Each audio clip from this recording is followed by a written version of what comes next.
Bueno, arrancamos. Con lo que estamos, después si se suman más, los agregamos. Buenas noches a todos, todas. Un gusto de vuelta estar con ustedes. Y quería comentarle algunas cosas que, bueno, en lo personal me han ocurrido en este tiempo que no nos hemos visto.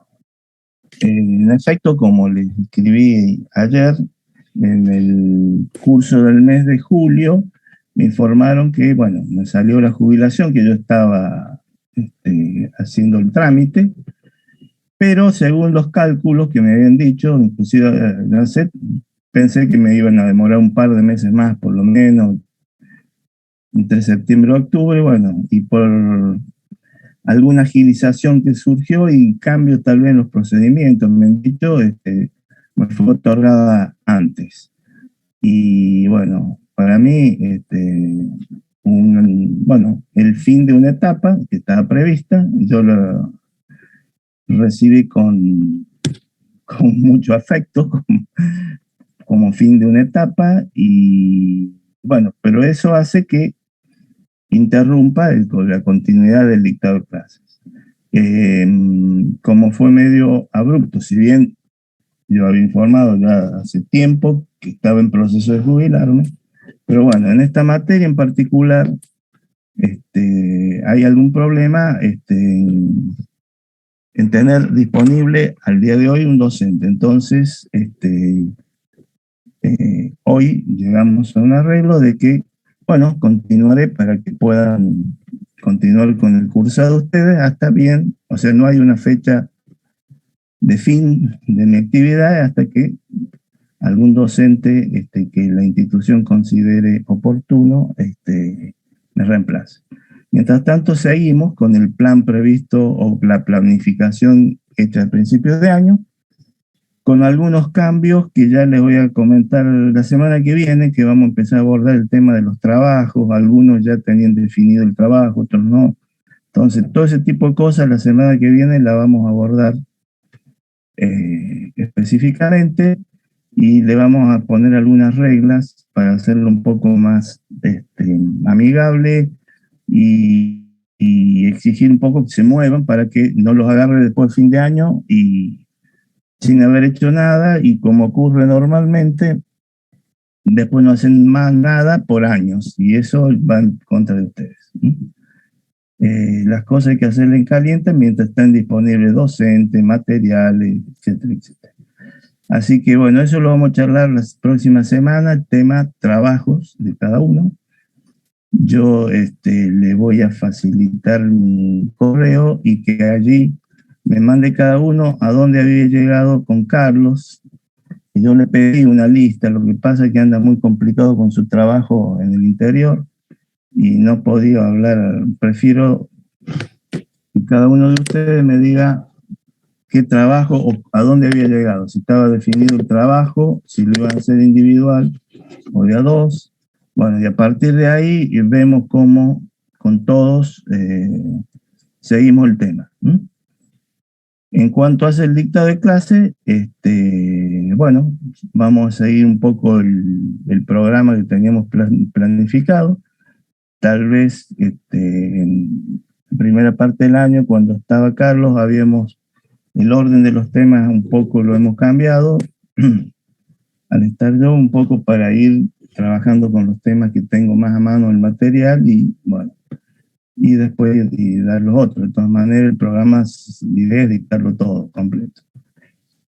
El tema de esta materia del proyecto, les comento cuál es el tema.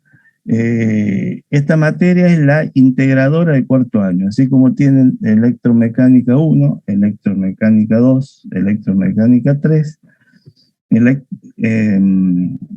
elemento de máquina, además de ser una de las materias del cuarto año, es la materia integradora del cuarto año.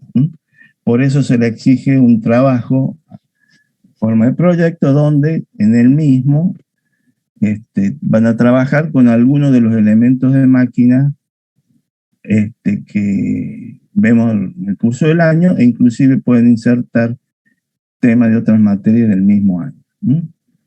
Es un poco como prólogo o anticipando lo que es el proyecto final, que va a ser el año que viene, donde ahí ya abordan un tema específico, donde, bueno, trabajan sobre temas afines a la carrera e inclusive los pueden profundizar en muchos casos más de lo que en clase normalmente se ve.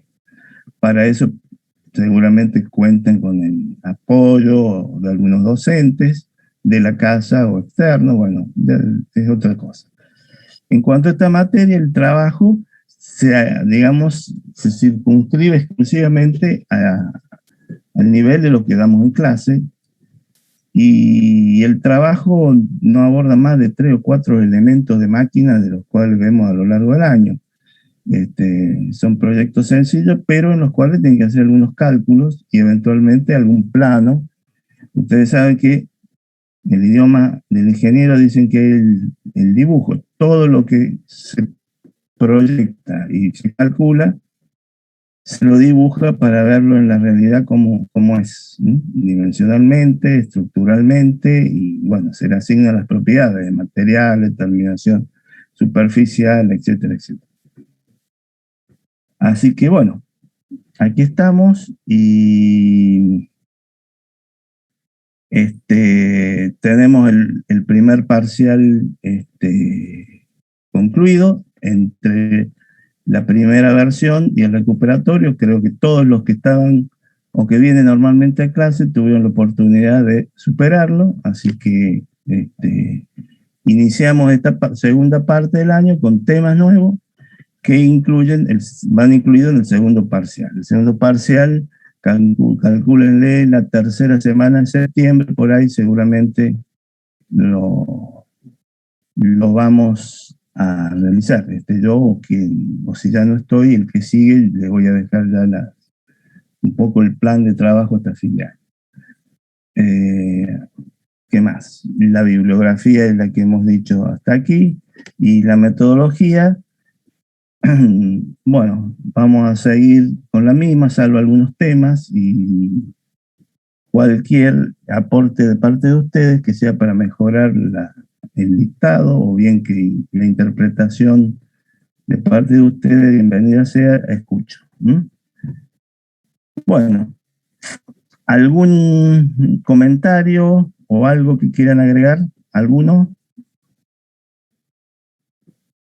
¿O alguna?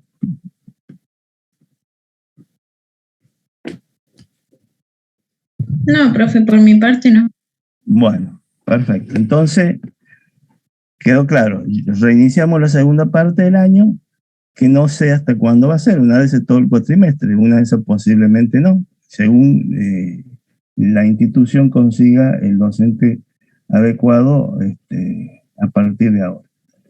Mientras tanto, seguimos con lo planificado a principio de año y bueno, y vamos siguiendo los pasos previstos. El tema que Años anteriores lo dictábamos un poco más adelante. Este año, por algunos temas, cambió un poco el orden y hoy vamos a empezar a charlar un poco. La semana que viene ya lo vamos a desarrollar en cuanto hacia cálculo y todo eso, que es el de resortes. Resortes, o como muchos textos de origen español, ellos le llaman muelles, que son nuestros resortes, muelles mecánicos, resortes mecánicos. Es el tema que vamos a empezar a charlar o abordar hoy y que vamos a seguir por lo menos 2 o 3 clases para un poco desarrollarlo en su totalidad. Bien. Apenas empiece a desarrollar, háganme acordar enseguida, por la duda me olvide, de grabar la clase, así cumplo con ustedes.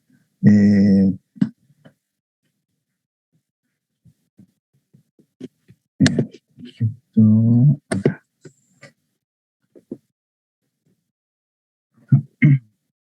Eh,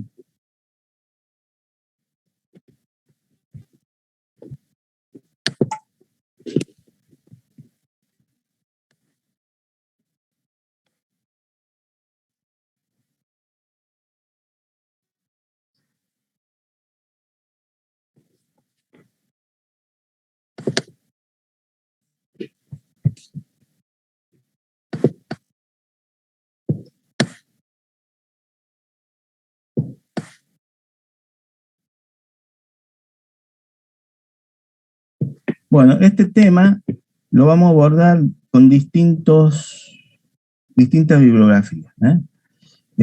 Vamos a ver algo acá del Shigley, algo del Mott, algo de un libro que tal vez sea el que más nos sirva, que es el Resortes del ingeniero Jerez. Y vamos a ver algo inclusive como recordatorio previo del Zapata que utilizamos en algunos temas anteriormente.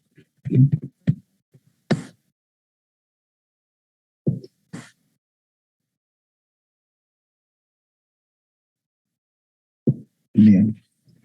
Resortes.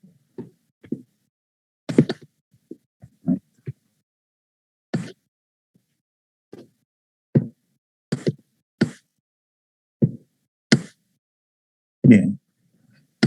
¿Qué es o qué interpretamos por resorte? Tal vez. Bueno,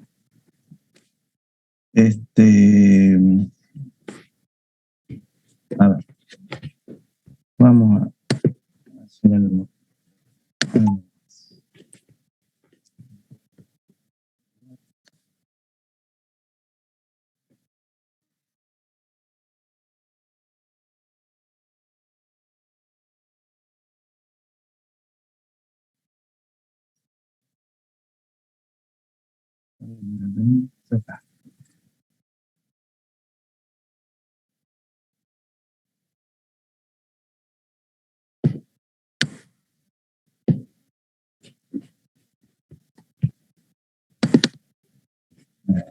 Bueno, vamos a empezar así, vamos a estar así.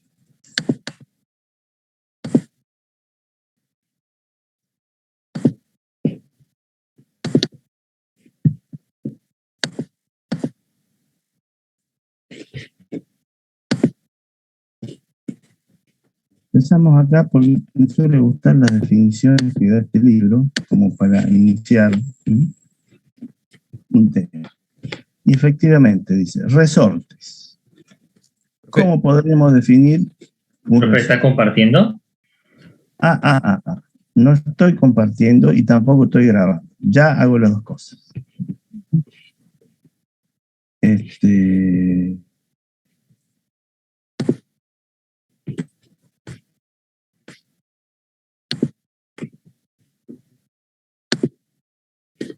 Un segundito.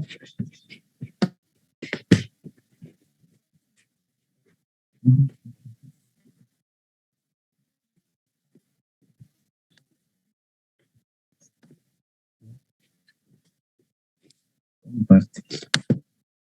Bien.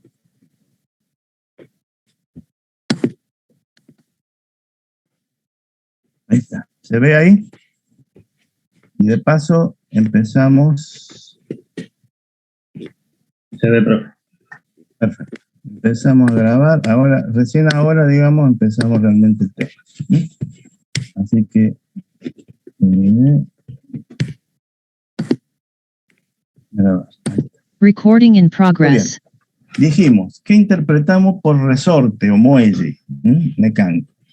Entonces acá hay una definición que la podemos analizar más profundamente, que dice, un resorte es un elemento flexible, flexible quiere decir que no es rígido, sino que puede deformarse, y se usa para ejercer una fuerza o un par torsional, según qué tipo de resorte, ya vamos a ver que hay distintos tipos de resortes, y al mismo tiempo almacenar energía. O sea que un resorte generalmente se utiliza como componente de una máquina o dispositivo o algún elemento mecánico con dos objetivos. Primero, para permitir a través de una deformación del mismo generar, digamos, algún movimiento o algún digamos, alguna actividad, digamos, de alguna máquina o de algún proceso, digamos, en la cual interviene el mismo. Y a su vez, digamos, en su deformación, almacena energía. Bueno, eso, entonces, podemos por acá. Rápidamente, esto lo vamos a ver después. Hay distintos tipos de resortes que vamos a ver cada uno de ellos en detalle. Uno, los resortes helicoidales, es decir, que se generan como una hélice a través generalmente de un alambre que puede ser de sección circular, sección cuadrada, rectangular. La que más se utiliza es la sección circular, que en determinadas máquinas se enrollan aprovechando, habíamos dicho, el movimiento de hélice, que consiste en un movimiento de rotación más un movimiento de traslación paralelo al eje de rotación. De la combinación de los dos se genera la hélice, en este caso este alambre que se va enrollando que genera el resorte. El resorte helicoidal. Este resorte helicoidal puede trabajar a la compresión, a ver si tenemos acá alguno a mano, si no vamos a ver ya en otro texto. Bueno.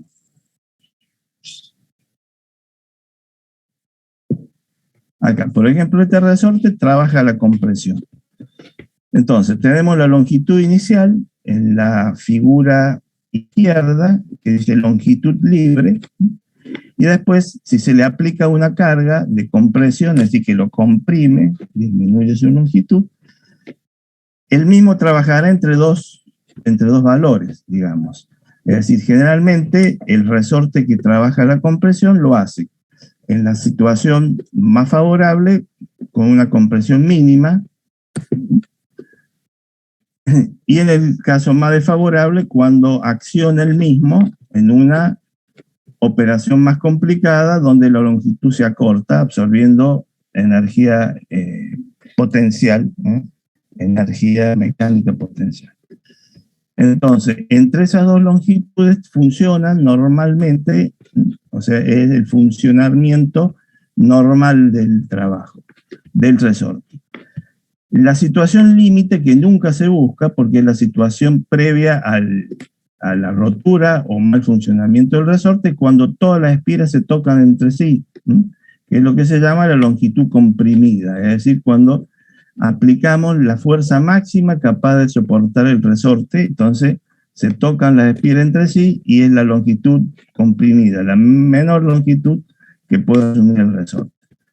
Esa es la mínima longitud y la longitud libre, la primera, son los dos casos límites. Generalmente los resortes a la compresión trabajan entre esos dos valores. Entre esos dos valores. Bien, ese estaría trabajando a la compresión y eso hace, y por eso que hay que tener en cuenta cómo va a trabajar, que las espiras finales sobre la cual actúan la fuerza tienen que tener determinada forma y sección para que se pueda transmitir la fuerza correctamente. Ya vamos a ver cómo son las secciones. En el caso de los resortes que soportan esfuerzos de tracción, la forma generalmente es distinta. Ya vamos a ver, si vemos acá, si no vamos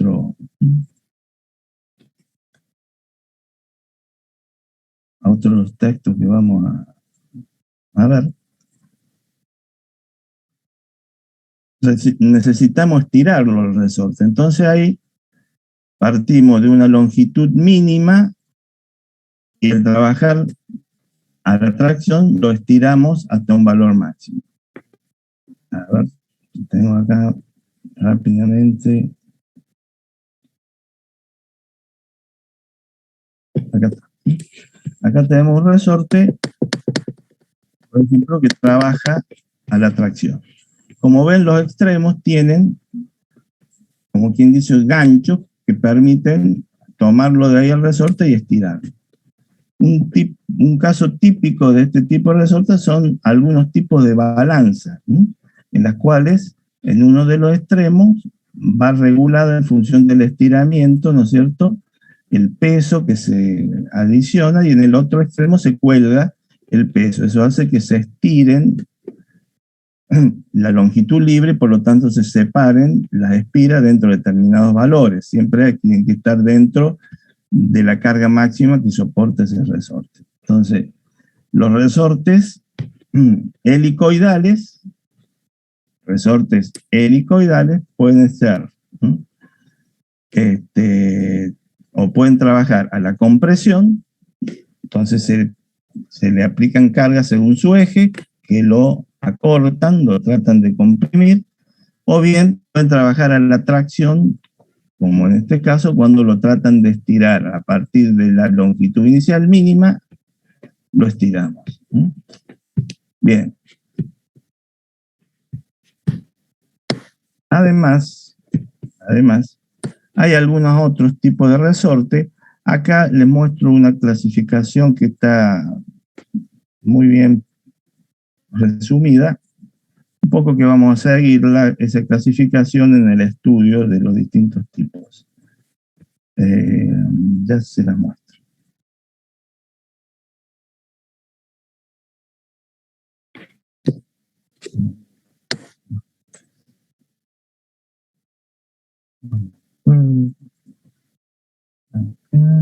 Sí.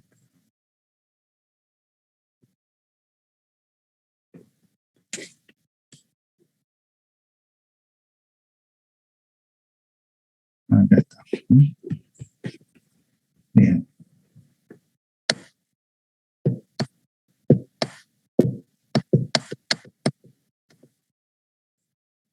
Bueno, estos son todos resortes a la tracción.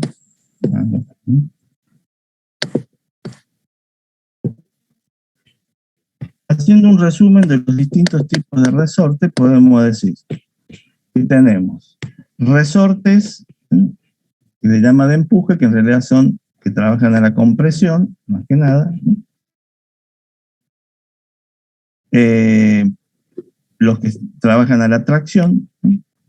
Y después, en realidad, yo colocaría esto que está acá. Esta clasificación que dice acá. Tipos de resorte. Los tipos de resorte que fundamentalmente tenemos son aquellos que trabajan a la compresión, a la tracción, a la torsión, hay muchos de ellos, a la torsión, y otros en forma radial. Vamos a ver dentro de cada una de esas categorías los que más se utilizan en distintas aplicaciones. Bien, de acá nos vamos a ir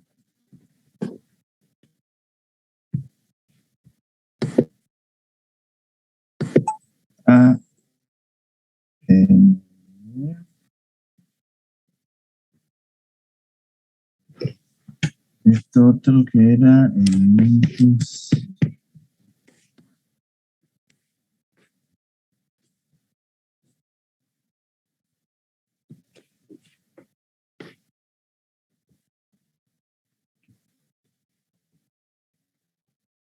Estaba en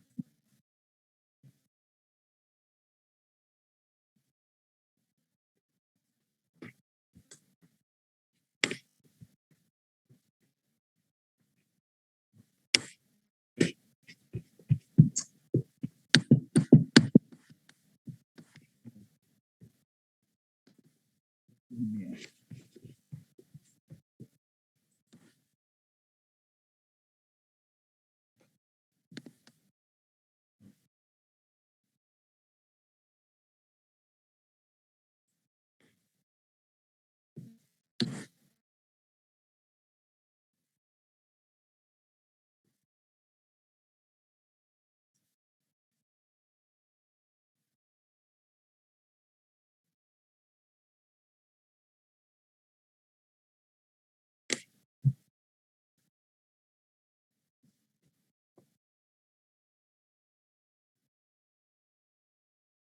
Acá está.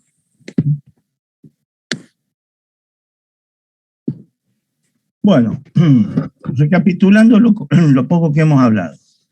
Vamos a empezar a desarrollar el tema resortes. El resorte es un elemento que se deforma elásticamente. Ahora ya empezamos a empezar a afilar un poquito más el lápiz. Es decir, que el resorte trabaja dentro del campo elástico. Cada vez que aplicamos esfuerzos que hagan que el resorte se deforme en forma plástica, es decir, con deformaciones permanentes, ese resorte no sirve más para la función que fue generado. Es decir, un resorte trabaja correctamente para la función para la cual ha sido diseñado cuando trabaja, y esto es siempre, un resorte siempre trabaja dentro del campo elástico. Quiere decir que nosotros lo deformamos, lo estiramos, lo comprimimos, siempre con deformaciones elásticas, de manera tal que al cesar la fuerza que actúa sobre el resorte, tiende a volver a la posición original y de esa manera devolver la energía que acumuló en forma de energía potencial.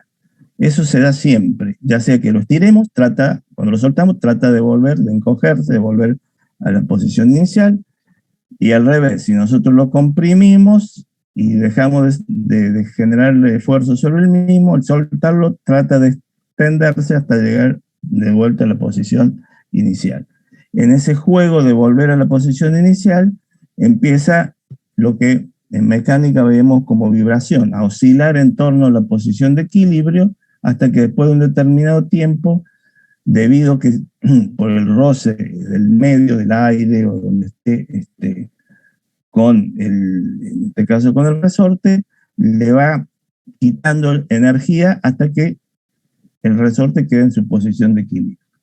Esa oscilación dependerá justamente de la cantidad de energía que tiene acumulada.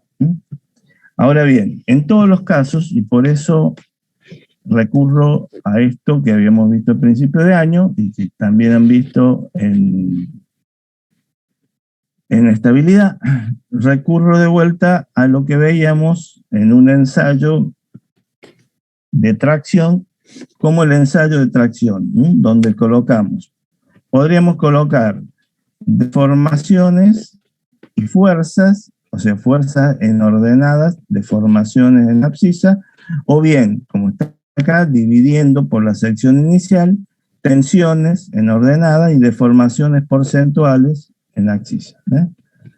En lo que vemos acá, en el diagrama, en este diagrama, es cómo se comporta un material dúctil y cómo se comporta un material frágil. Bueno, el material dúctil, ¿qué caracterizamos? Primero que hay un límite de proporcionalidad, el punto A. Ese punto A o límite de proporcionalidad, ¿qué representa? dice, lo podemos leer acá, y lo analizamos. Límite de proporcionalidad hasta donde el material obedece la ley de Hooke, que es una ley lineal entre las tensiones y las deformaciones porcentuales en este caso. El módulo de elasticidad, que es la relación entre las tensiones y las deformaciones, acá el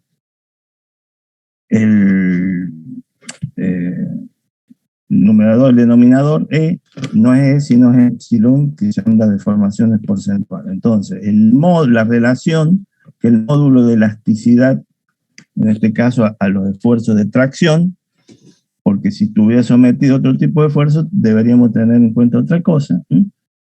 Entonces, el módulo de elasticidad para esfuerzos de tracción está dado en la relación entre las tensiones generadas y las deformaciones porcentuales que se generan.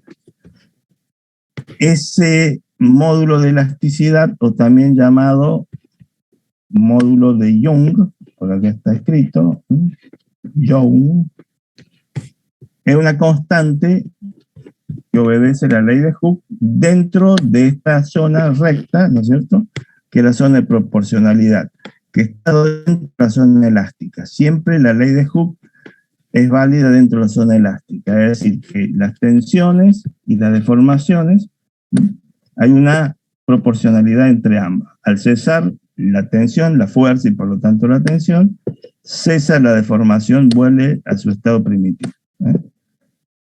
Que es lo que tenemos escrito acá. Entonces, la tensión es la deformación epsilon o deformación porcentual por el módulo de elasticidad, que es la ley de Hooke.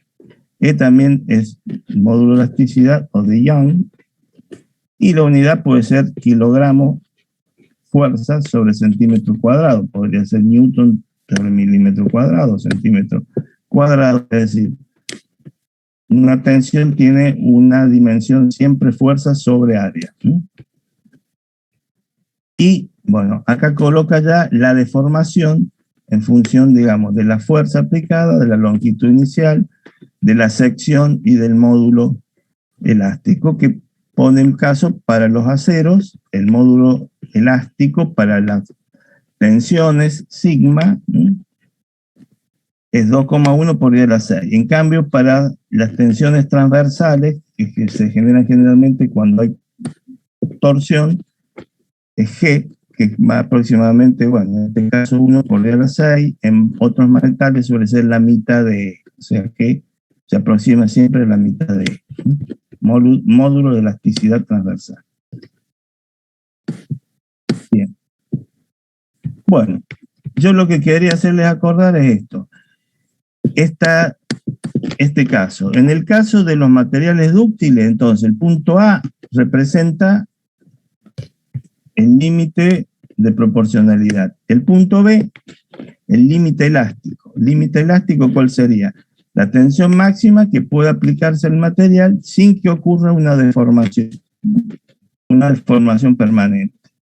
O sea, hasta B, no hay, por más que entre A y B, la línea ya no es recta, pero en B recién empiezan a aparecer deformaciones permanentes que si se cesa el ensayo ya, digamos, dimensionalmente no es exactamente igual a como era anteriormente. Y el punto C, en el punto C, ya, digamos, el material, está el límite de fluencia, donde directamente el material, digamos, ya no soporta esfuerzo y pasa de un estado elástico a un plástico. Bueno, esos tres puntos a veces cuesta distinguirlos, a veces están muy superpuestos uno con otro, muy seguiditos, y en otros casos no tanto como en este. Sí, el punto D, que es el punto que la máxima tensión que soporta el material, a partir de la cual la zona de estricción hace que el material ya cede hasta sus rótulos. En los materiales frágiles, el comportamiento es distinto, tiene una zona elástica proporcionalmente mayor, es decir, soporta tensiones mayores dentro del campo elástico. Apenas superamos el límite de fluencia, generalmente, el campo plástico es muy pequeño, no, prácticamente deformaciones permanentes no se permiten y se genera la fractura casi una vez que pasamos el límite elástico.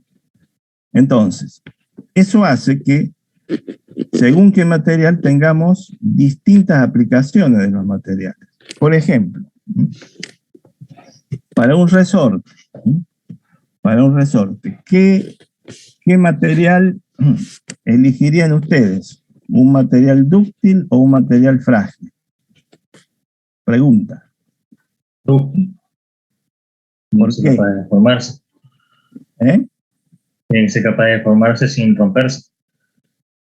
Bueno, pero acordate que una vez que se deformó, que pasó el punto A, digamos el B a lo sumo, que es el límite elástico, a partir de ahí ya empiezan las deformaciones permanentes. Ya ese resorte ya no va a cumplir su función porque ya va a estar deformado. Es decir, en realidad, para el resorte, lo que nos conviene es que tenga un campo elástico importante. Una vez que pasó el límite elástico, bueno, ya el resorte se deforma y no sirve más. Lo que sí, para varias funciones donde se requiere además seguridad, si ponemos un material frágil, que aparentemente tiene un campo elástico mayor, pero si nos llegamos a pasar, supongamos que el resorte sea el resorte de la suspensión de un auto, que agarramos un pozo más grande de lo que normalmente está previsto, y entonces se genera un esfuerzo sobre el resorte mayor al límite elástico. El problema en ese caso es que acá ahí nomás se rompe el resorte. Y esa rotura del resorte sobre un vehículo lanzado a una cierta velocidad puede ser un peligro. Entonces ahí se suman otros factores. Cuando factor seguridad en este caso, como otros factores, no son importantes, tal vez un material frágil, en algunos casos, puede servirnos más porque tiene mayor campo elástico para trabajar la deformación. Lo que sí que normalmente un material frágil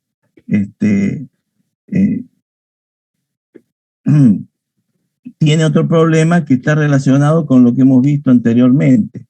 Si el material presenta algún punto, digamos, donde hay concentración de tensión, el material frágil soporta mucho menos la fatiga. Es decir, ante cualquier pequeña grieta se genera la rotura por fatiga mucho más fácil que un material dúctil. Eso también es cierto. El material dúctil tiene, repito, la característica fundamental es que tiene un campo plástico importante. ¿Para qué se utilizaría o se aprovecharía de un material que el campo dúctil sea importante, que el campo plástico sea importante? ¿Para qué procedimiento? Cuando nosotros, el hecho de tener un material dúctil que se puede deformar en el campo plástico mucho antes de romperse, nos serviría. ¿Alguien se anima a dar una opinión?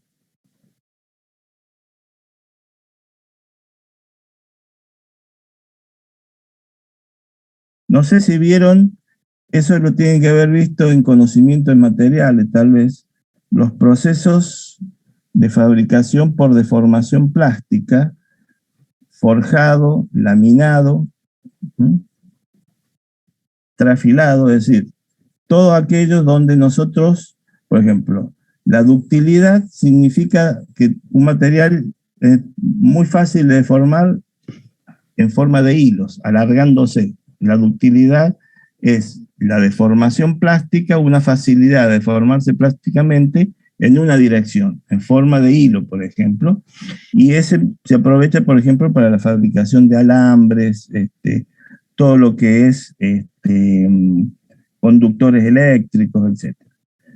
La facilidad de deformarse en otro aspecto es la maleabilidad, que es lo que se utiliza en los rodillos o en los rollos para generar las chapas, las planchas, los perfiles, etcétera, en las laminadoras. Entonces, en ambos casos se trabajan en el campo plástico, porque lo deformamos plásticamente el material, no vuelve al estado primitivo. Y mientras mayor capacidad de deformación tiene, mejor podemos trabajarlo, generar perfiles más complicados, cambios de dimensiones más grandes, etc. Ahora, nosotros vamos a trabajar a partir de ahora con los resortes dentro del campo elástico.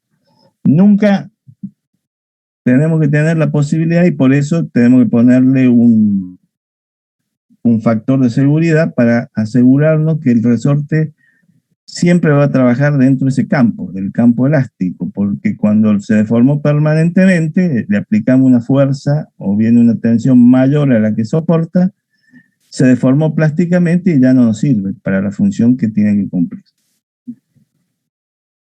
¿Estamos hasta ahí? ¿Qué es un resorte? El resorte es un elemento de máquina que fundamentalmente sirve o trabaja por deformación para transmitir, bueno, o un movimiento o un esfuerzo. A su vez, al deformarse, acumula energía en forma de energía potencial que devuelve cuando el esfuerzo o la tensión que lo deformó cesa. Entonces, devuelve esa energía. Entonces, por ahí hay resortes que trabajan cuando es comprimido, por ejemplo, y después no. Y resortes que al revés, trabajan cuando lo liberamos. Entonces, por ejemplo, realizan un golpe determinado que lo utilizamos para determinada función, para habilitar la puerta de algún mecanismo, etc. Entonces el resorte es un elemento muy utilizado en mecánica por ese motivo, es decir, que nos permite transmitir esfuerzos y movimientos dentro de determinados dispositivos o máquinas. Acumula energía que la devuelve una vez que cesa el esfuerzo aplicado y vuelve a su posición inicial. Para ello tiene que trabajar siempre, insisto, dentro del campo elástico. ¿Hasta ahí alguna pregunta?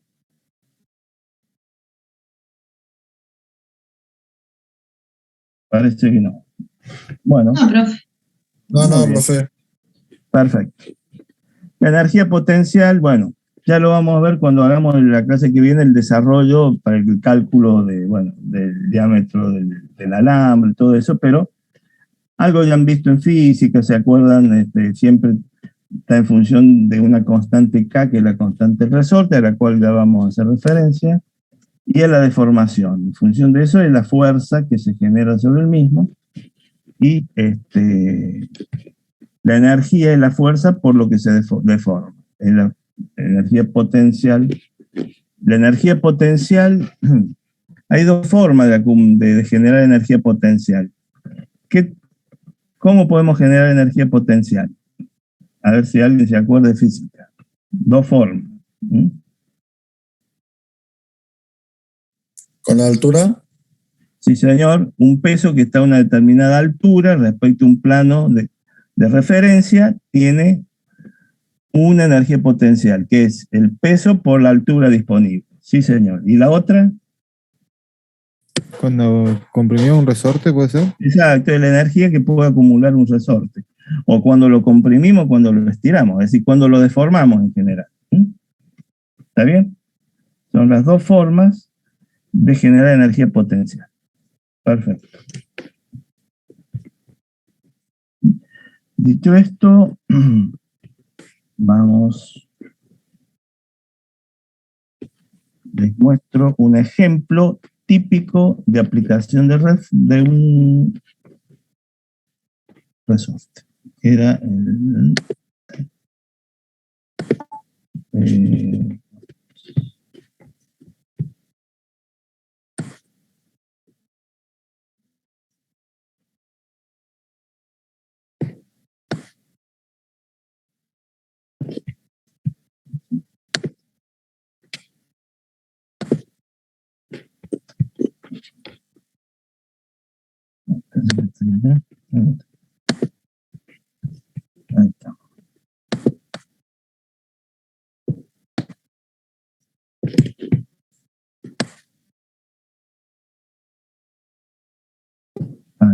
lo que lo muestro.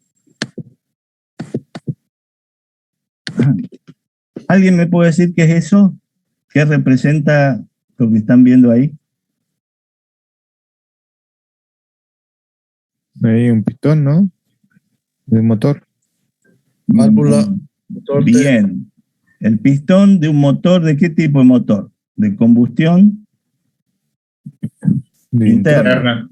Combustión interna. Puede ser, hasta ahí, mirándolo así, puede ser o un motor gasolero, digamos, según ciclo diésel, o puede ser también un motor naftero de ciclo Otto. Hasta ahí, digamos, ese dibujo no nos permite mucho decir que es uno u otro, porque esos elementos son comunes a ambos tipos de motor.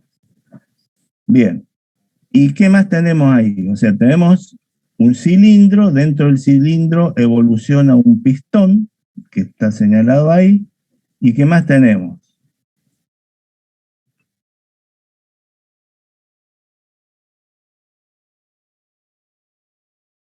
Dice válvula. ¿La ven la válvula? Sí, profe.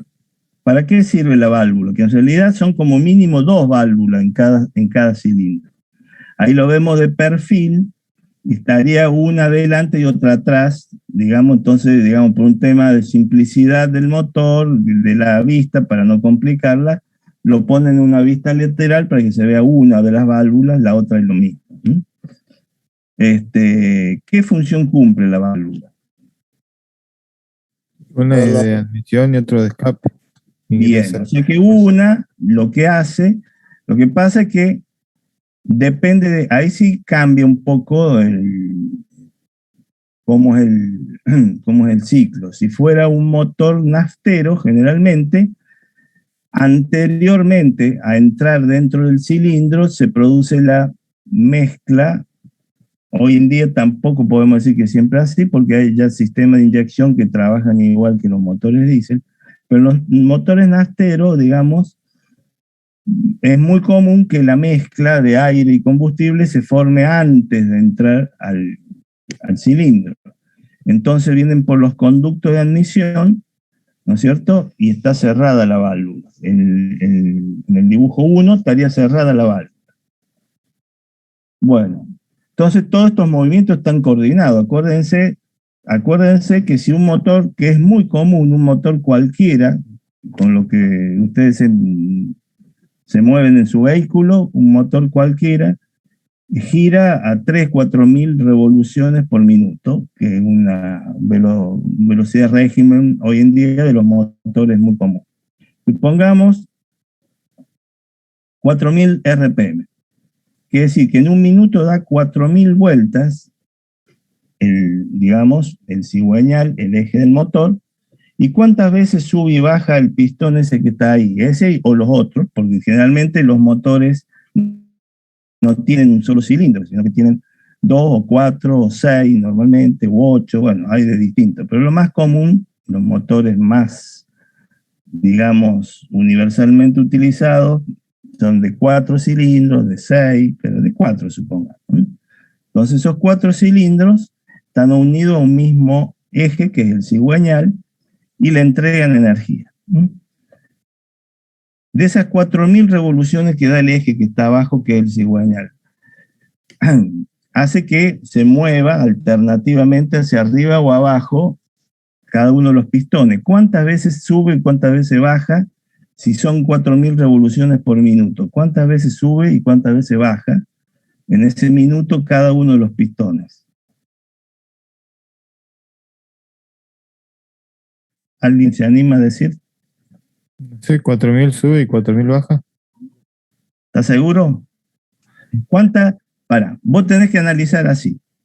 Todo esto, hoy en día prácticamente, estamos hablando de motores de combustión interna, generalmente en un 99% son motores o ciclos con de 4 tiempos, donde cada ciclo se hace con 2 vueltas completas. O sea que cada una de las etapas, admisión, después compresión, ¿no es cierto? Expansión y escape, son 4 etapas. Cada una de etapas son 180 grados abajo del cigüeñal, es decir, que son 2 vueltas completas.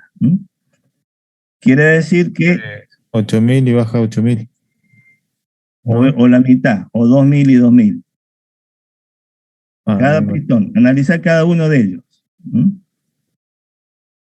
¿O no? Son 2000 y 2000, ¿no, profe? Porque hay una carrera que es de compresión y otra de expansión, y ahí estarían las válvulas cerradas. Claro, hay uno que hacia arriba, digamos, de una vuelta completa, media vuelta va hacia arriba y la otra media vuelta va hacia abajo, ¿verdad? O sea ¿Está que preguntando la válvula o el pistón? no, lo analicemos porque una de esas tenés razón vos. Por eso yo le dejé dicho para que lo piensen un poquito más. Al dar una vuelta completa, cada pistón subió una vez y bajó otra vez. ¿Está bien? De la posición de equilibrio que está en el medio. Que son media vuelta. Entonces, está bien. Está bien lo que dijiste al principio. En 4000 vueltas subió media vuelta 4000 veces y bajó media vuelta otras 4000 vueltas. Ahora, entre las dos posiciones límite, la límite superior y la límite inferior, que es lo que se llama carrera, son 4000, que son el número de revoluciones por minuto. ¿Está bien ahí?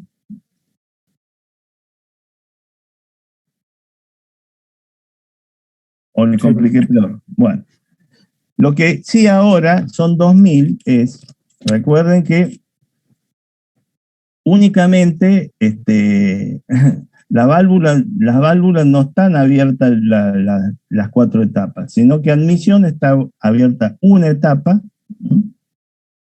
y escape está abierta una etapa, nada más.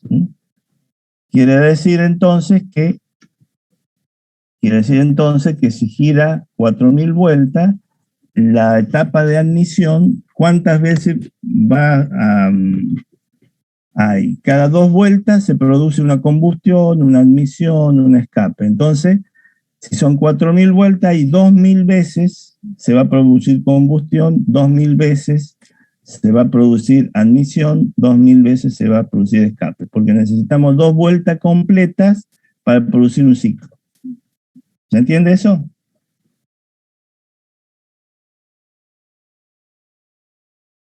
Bueno. Entonces, quiere decir entonces que esta válvula que vemos acá, que supongamos la válvula de admisión, podría ser la de escape, pero supongamos que es la de admisión, ¿cuántas veces tiene que abrir si el motor gira 4000 revoluciones vuelta en un minuto? ¿Cuántas veces tiene que abrir?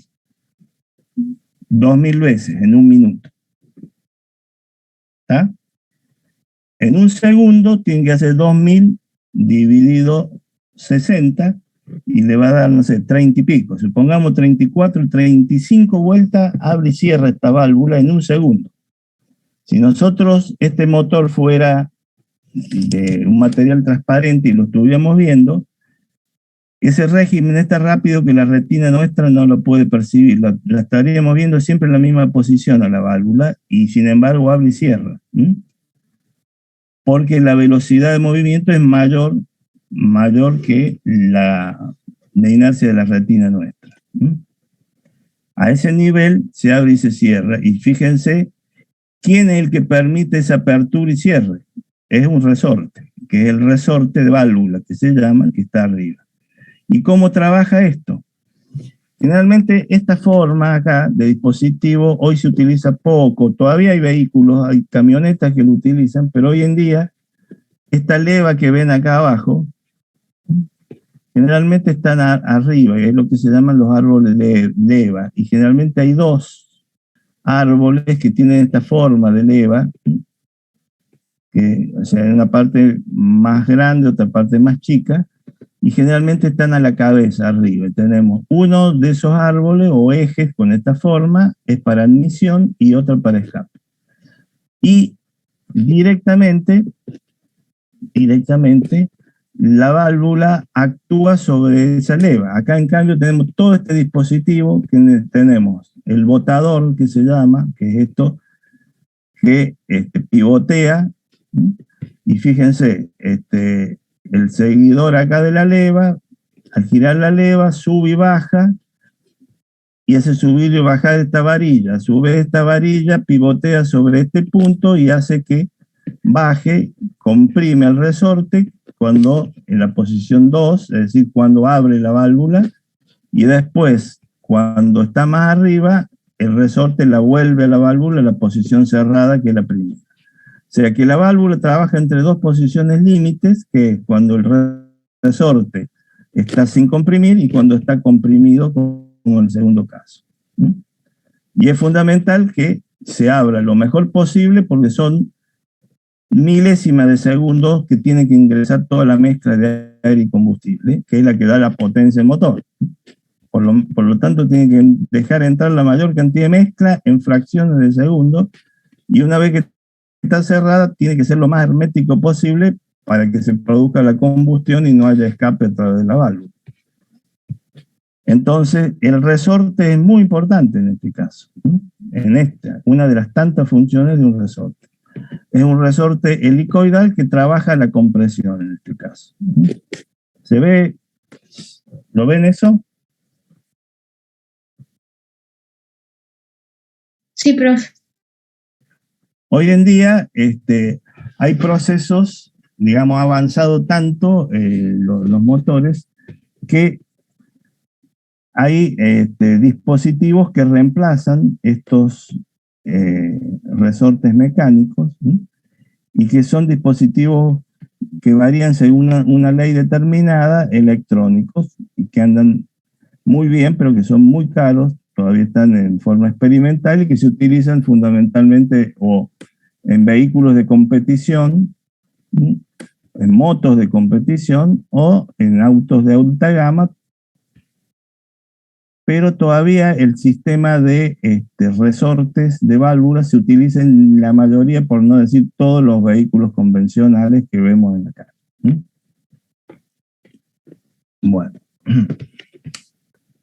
¿Preguntas sobre esto? Ninguna, profe. Ninguna. Bueno. Una pregunta que les hago yo acá. Si esto fuera un motor naftero, ¿qué le está faltando acá dentro del cilindro para que se produzca la combustión? Bujías. Muy bien. Es decir, lo que se llama el que inicia la combustión. Salta la chispa que produce el frente de llama, que se llama, ¿sí? Que produce la combustión. Porque en realidad en un sistema naftero la combustión es distinta que un sistema diésel. En el sistema naftero se produce por frente de llama, que se llama. Es decir, salta la chispa y progresa después, ¿no es cierto?, ese frente de llama hacia el resto de todo el cilindro. Es como cuando en un campo hay pasto que está seco y prendemos un fósforo y con el viento se disipa, digamos, al resto de... Así es el frente de llama que se produce en un motor naftero. En cambio, en un motor diésel es distinto, es decir, se produce una presión mucho mayor acá adentro y se inyecta nada más que combustible a gran presión. Cuando ingresa ese combustible en forma de niebla, es decir, partículas muy chiquitas, se mezcla con el aire y a la gran presión que hay se autoenciende. O sea que el motor diésel en realidad es un autoencendido, por eso que hace más ruido, es más brusco, porque es más una explosión que una combustión. Son distintas los procedimientos, a pesar que los órganos son muy similares. En un caso necesitamos la bujía, en otro caso no, es por simple compresión. Bueno, les decía porque ustedes van a ser ingenieros mecánicos, así que en algún momento esto lo tienen que manejar. Y si yo quisiera un motor turbo comprimido, ¿qué diferencia hay con este que estamos mostrando acá?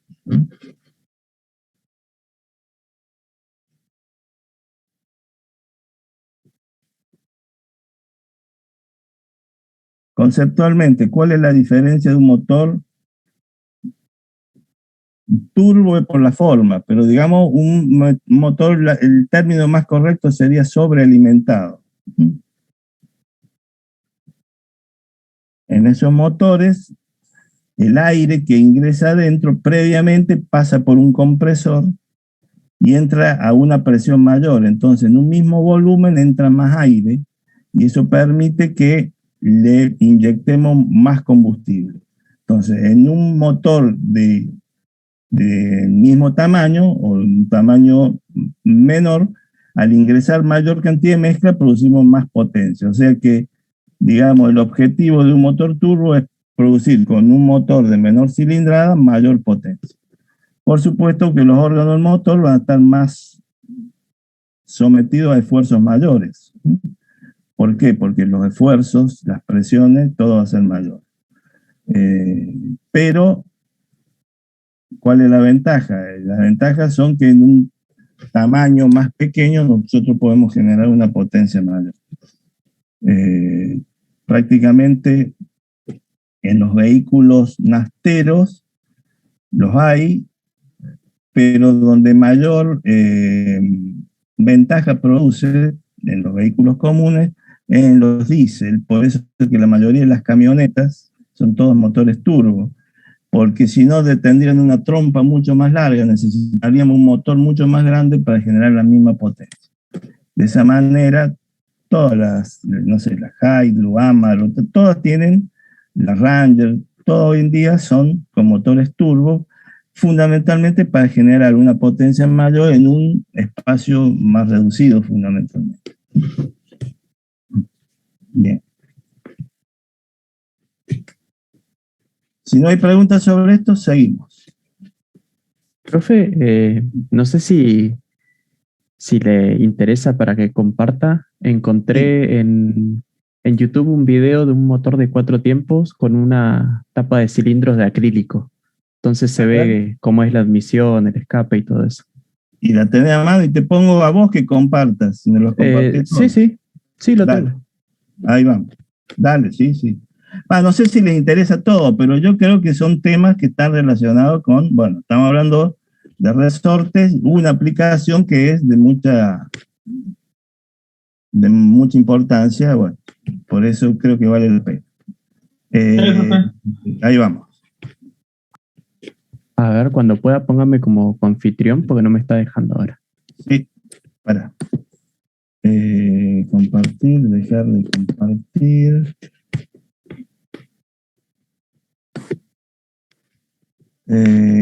¿Cómo sos vos?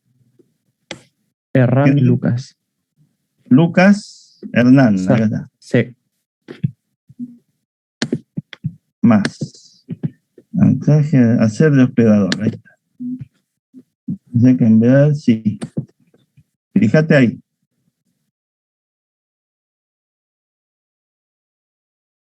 Me sale que lo puso a Parola, profe. Te Paro lo vamos a matar a Parola, me equivoqué. Lucas Zafir. Para que se fue. Ahí te busco.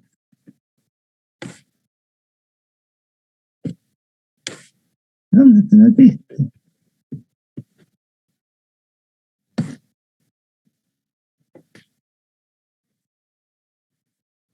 Cuidado.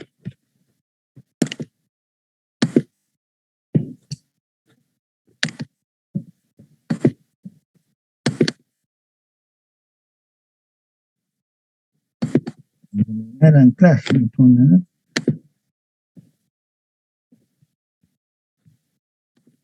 Primero tengo que reemplazar al otro.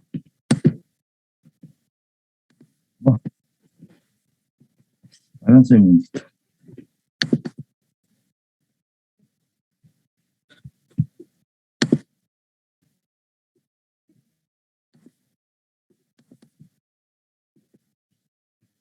¿Cuál es el anclaje?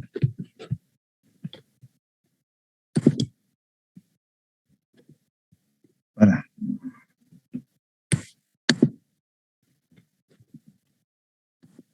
Ahí vuelvo a lo que tenía. El anclaje que tengo aquí.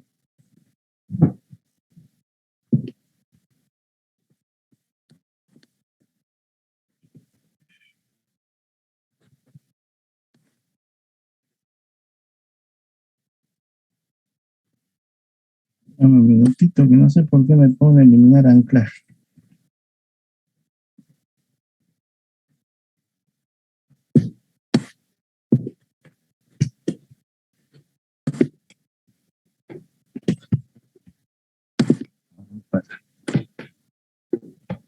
Vamos a ver.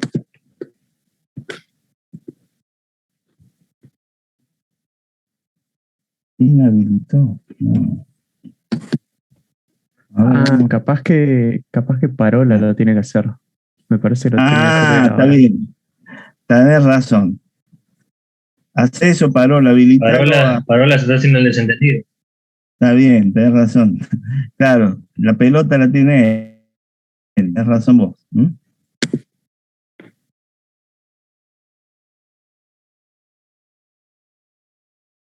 ¿Está Parola ahí?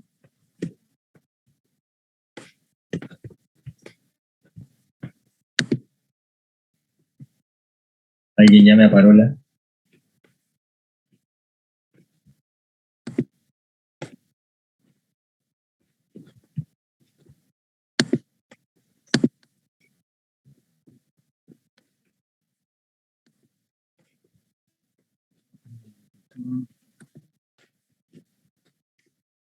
Sí, sí puedo hacer algo, ¿no? Acá.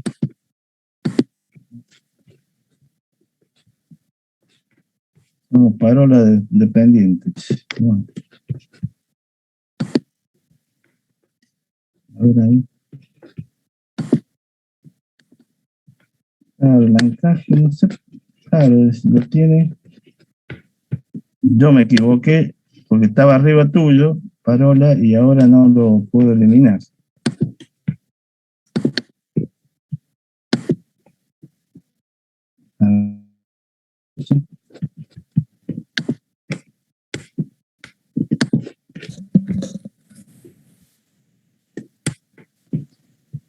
Hola, Sí.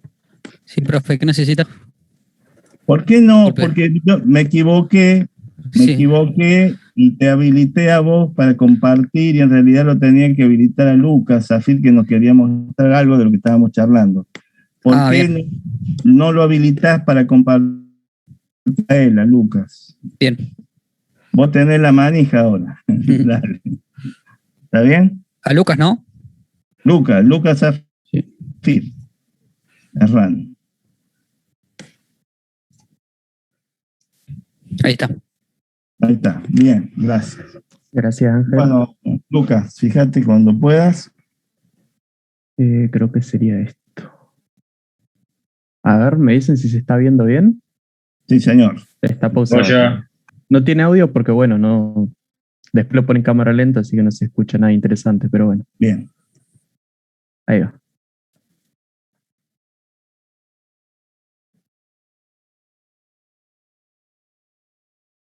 Avíseme, profe, si quiere que ponga pausa o algo para explicar. A ver, para. Cuando. Ahí. Ahí o un poquito antes. Lo puedo poner un poquito después, antes. si quiere. Un poquito antes. Ahí o un poquitito antes. Un poquitito antes. Ahí ya es la combustión. ¿Por ahí? Ahí, bueno, ahí está. Bueno. Como dijimos, toda combustión, ¿no es cierto?, se produce por la mezcla íntima entre dos elementos. Una que es el combustible o carburante y otro elemento que es el oxígeno del aire o comburente, que le llaman. En realidad, no es el aire el comburente, es el oxígeno que dispone el aire. Lo que pasa es que el oxígeno que normalmente se utiliza es el que contiene el aire, pero el aire es una mezcla de gases, es decir, que en realidad para sacar lo que se llama la mezcla estequiométrica o para sacar qué relación tiene que haber entre oxígeno y combustible para que se realice una combustión la más adecuada, hay que tener en cuenta que el aire, un 78% es nitrógeno, que no interviene en la combustión. Así como entra, sale del cilindro. Mientras que el otro 21 y algo por ciento, que es oxígeno, es el que entra en combustión con la cadena, digamos, de hidrógeno y carbono del combustible, y en determinadas condiciones de temperatura y presión se produce la combustión, que es una reacción química. Fruto de esa reacción química se libera calor, que por lo tanto se dice que es una transformación exotérmica, porque libera calor, energía en forma de calor, y esa energía es la que se aprovecha en hacer bajar al pistón, y el pistón a través de la vía de la manivela hace girar el eje, bueno, y ahí tenemos la transformación de energía térmica en energía mecánica.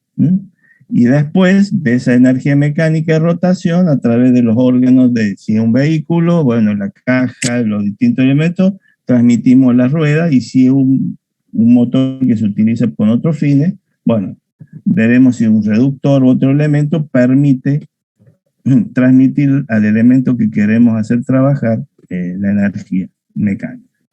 Ahora bien, en este caso, ¿ustedes ven ahí alguna bujía? ¿La bujía? ¿Existe bujía ahí?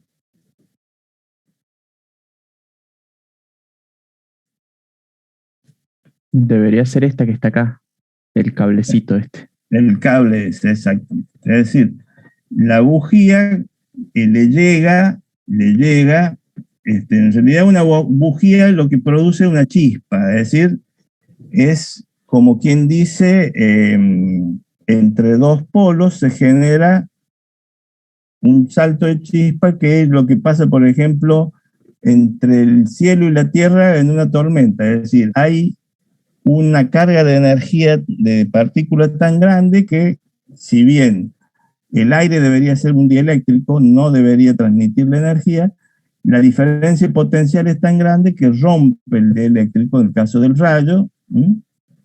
Y en el caso de la bujía, la diferencia de potencial entre el positivo, que es la parte del medio de la bujía, y el negativo, que es la parte, digamos, que va a la carcasa, se genera una diferencia grande de diferencia potencial. ¿Cómo generamos esa diferencia potencial? Nosotros tenemos en la batería del motor, por ejemplo, 12 volts, con eso no generamos nada. Entonces necesitamos un transformador que me eleve la diferencia potencial muchísimas veces más a costa de la corriente. Es decir, las dos variables que tenemos con la energía eléctrica es intensidad y diferencia potencial. Entonces, de esos 12 volts tenemos que llegar a los 12.000, hoy en día las bujías de alto rendimiento son 14, 16.000 voltios, ¿no? Para asegurar una chispa importante. Y eso lo logramos a través de lo que llamamos la bobina, que no es más que un transformador, elevador de tensión. Entonces, generamos una gran tensión entre los bornes o los elementos de la bujía, y en el momento apropiado salta la chispa entre esos elementos, y esa es la que inicia la combustión. Nunca tienen que tocarse los dos bornes o los dos contactos de la bujía, porque cuando se tocan entre sí entra en cortocircuito y no funciona más. A veces ocurre cuando se pega alguna perlita de aceite o está sucio el motor y se le pega alguna suciedad entre las dos partes, porque están separadas muy poquito, son décimas de milímetro. Entonces, con que haya una perlita de carbón, porque no está carburando bien el motor, se cierra y se produce un cortocircuito y no funciona más. Entonces, esa puede ser una causa por la cual no funciona un cilindro. Pero si salta la chispa, se produce como acá mostró Herrán, es decir, empieza cerca de la bujía la combustión y se va propagando al resto de todo el cilindro, y esa propagación genera una liberación de energía que es una fuerza sobre el pistón que lo obliga a bajar, Y ese es, digamos, la fuerza por el desplazamiento es lo que genera la energía que después, debido a la forma de la biela y la manivela del cigüeñal, se transforma en energía mecánica de rotación en el eje. Bueno, Ahí muy le bien. pongo play, así se ve, Dale. bueno, un mostráselo. poquito en cámara lenta. Sí, dale. Ahí está, ¿eh? Bueno, eso se produce 2000 veces en un minuto, es lo que les decía yo. Bueno, ahora sí le devuelvo el control nomás, profe. Bueno, no, pero te agradezco. Es decir, cada vez que tengan algo que puedan aportar para todos, yo les agradezco. ¿Eh? Ahí está. Bien. Perfecto.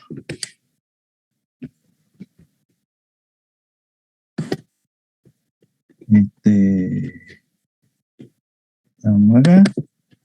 Ahí está. Y vamos a ir ahora a otro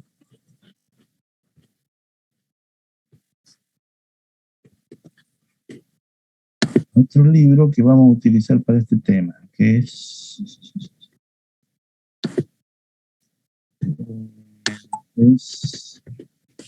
resortes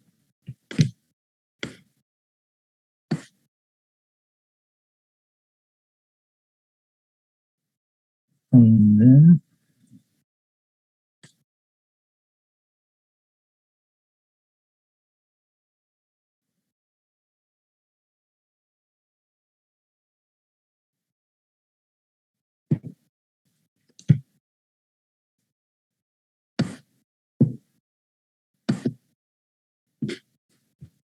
Resorte. Este otro texto, que si no lo tienen, se lo subo al campus, que es exclusivamente sobre resortes, y está bastante, lo vamos a utilizar para el desarrollo de la clase que viene, porque está bastante bien toda la parte de cálculo, etcétera, y tampoco es muy pesado. O sea que está bien. Bueno, entre los otros resortes que no hemos visto, que vamos a ver la clase que viene, hemos dicho, tenemos resortes helicoidales. Fíjense, acá tenemos este resorte. ¿Dónde lo han visto este resorte acá? Estoy indicando una manita. Los camiones. Camiones, camioneta, es decir, es también un resorte, solo que trabaja distinto, ¿no es cierto? ¿Cómo trabaja esto? Trabaja los dos extremos donde están estos elementos van unidos al chasis del camión o la camioneta. Las dos partes. Una es fija y generalmente el otro no es fijo. Entonces permite que la parte del medio normalmente va unida a la rueda. Entonces, si la rueda baja, ¿qué va a hacer este paquete? Le llaman generalmente elástico o barras, etc. Entonces, si la rueda baja porque agarra un pozo, ¿qué va a hacer este paquete? Va a bajar. Entonces, uno de los extremos no tiene que ser fijo porque tiene que permitir ese movimiento. Entonces, este conjunto de barras acá trabaja como resorte, sube y baja, hace este trabajo. La más importante de esta es la primera, que es la barra maestra que le llaman, ¿no? Que es la que une, y todas las otras se le van agregando, depende del peso que tenemos que soportar. Por eso que era muy común antes, y ahora también, pero no tanto, ahora ya hay otras cosas más sofisticadas. Cuando las camionetas lo utilizaban, supongamos una camioneta que sirve para a lo sumo transportar 1000 kilogramos de peso, ¿sí? En la caja, le ponían 1500, 1600 kilos, y la camioneta quedaba así mirando para arriba, digamos, la parte de adelante y la parte de abajo bien chata, lo cual, bueno, era un problema. Entonces le agregaban estos elásticos que se llaman, ¿sí? O barras, haciendo un poquete más grande, entonces la enderezaban. Pero con un gran esfuerzo, imagínense que este paquete de elásticos, ¿sí? O barras van unidos a dos partes del chasis. En definitiva, el chasis es el que se bancaba ese esfuerzo adicional, ¿sí? Entonces, no dejaba de ser una solicitación mayor a la estructura del mismo vehículo. Pero bueno, este otro resorte que trabaja la torsión acá, que les muestro acá, donde, a ver si alguno ha visto algún resorte de este tipo en algún lado, en la casa, por ejemplo, ¿dónde puede haber un resorte de estos? Como el que estoy indicando. La cinta métrica no trae, sí, profe. La cinta métrica, muy bien, por eso hay que tener cuidado cuando vuelvas, que no te agarre el dedo, y me ha pasado varias veces, y pega fuerte. Pero también, por ejemplo, en las persianas, vieron que tiene la cinta que uno levanta la persiana o baja, en realidad lo que está haciendo es comprimiendo o extensionando un resorte de esto que va adentro de la pared donde está la cajita, donde va agarrada la cinta. En realidad tiene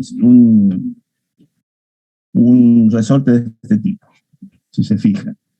Si alguna vez cambiaron la cinta de una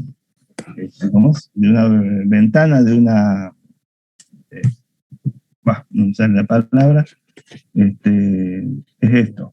Y el resorte lo tienen que comprimir bien y lo agarran, y es el tema. Si se le escapa, le agarra el dedo. Que no se le escape, entonces queda bien tirante de la cinta, con la cual usted al suben la persiana contra el resorte, para que no se vuelva. Y después, bueno, al cerrarla vuelve y se va desajustando el resorte torsional. Y hay una serie de resortes pequeños que se utilizan, digamos, de elementos como estos que vemos acá, que vamos a ver la clase que viene, que sirven de tope para fijar elementos más pequeños.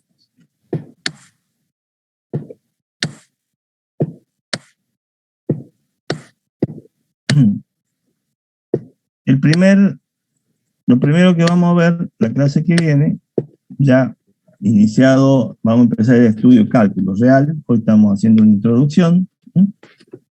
Va a ser los resortes helicoidales que trabajan a la compresión y después los que trabajan a la tracción.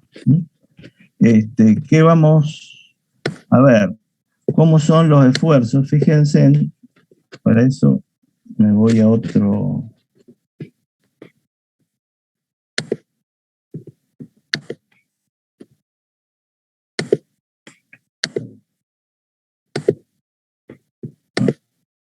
Acá. Elemento de máquina, acá. Fíjense, en este dibujo que estamos acá, tenemos el diámetro del alambre de minúscula, de mayúscula sería el diámetro medio del resorte, el de grande y el diámetro del alambre, el de chico. Si nosotros le aplicamos sobre el eje de este resorte, que es como trabaja normalmente, una fuerza F de compresión, analizamos, fíjense, de una fuerza de compresión, ¿en qué se traduce? Se traduce en la suma de dos tipos de tensiones. Y las dos de corte, nada que ver con la fuerza de tracción. Una, debido al momento que se genera por la distancia entre el centro del alambre y el centro del resorte, que es el diámetro de grande sobre 2, o el radio, lo mismo, por la fuerza aplicada. Eso genera un momento torsor, que en la medida que se va comprimiendo el resorte hace que el alambre se va torsionando, va girando. Y a su vez hay una torsión extra generada por la fuerza que actúa sobre la sección del resorte. Esas dos fuerzas o tensiones que se generan sobre cada sección del resorte hacen que la tensión máxima sobre el mismo sea la suma de estos dos términos que vemos acá, que estoy indicando, que vamos a desarrollar. Bueno, la clase que viene ya nos vamos a poner a trabajar en serio con los resortes, vamos a definir todas estas formulitas y las vamos a aplicar para cada caso, para el caso de compresión, para el caso de tracción, y vamos a ver algún problema de aplicación directo de esto. Bueno,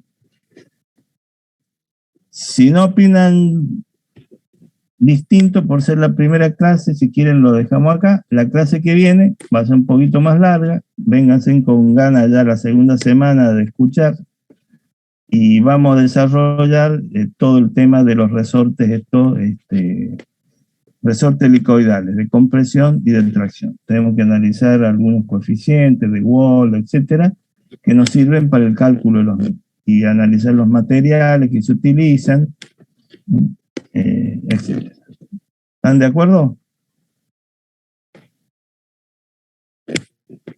Vale, profe.